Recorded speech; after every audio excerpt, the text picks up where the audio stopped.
Tollywood অভিনেত্রী মোনামি ঘোষ সদ্য Japan থেকে ঘুরে এসেছেন। তারই কিছু ছবি সোশ্যাল মিডিয়ায় শেয়ার করেছেন তিনি। কিন্তু একগুচ্ছ ছবির মধ্যে থেকে দুটি ছবি দেখে চিন্তিত নেটিজেনরা।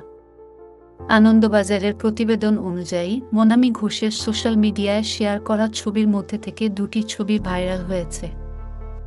একটিতে দেখা যাচ্ছে তার হাঁটুকনুই কেটে রক্তাক্ত, অন্যটিতে ক্ষতস্থান ব্যান্ডেজে ঢাকা। বিষয়টি সম্পর্কে আনন্দবাজার অনলাইন অভিনেত্রীর কাছে জানতে চাইলে তিনি বলেন, জাপানের কয়োতো শহরে দুর্ঘটনা ঘটেছিল।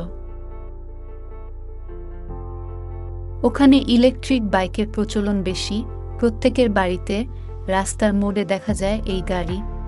খুব উৎসাহ নিয়ে চালাতে গিয়েছিলাম। ওটা একাই চালাতে হয়। কিছুটা যাওয়ার পরেই দুর্ঘটনা ঘটল।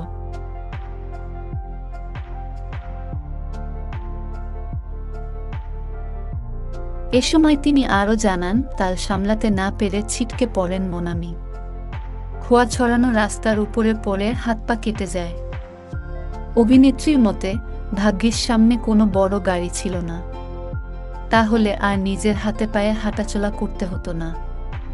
এছাড়া মজা করে মোনামি বলেন, জাপান থেকে অনেক স্মৃতি নিয়ে ফিরেছি।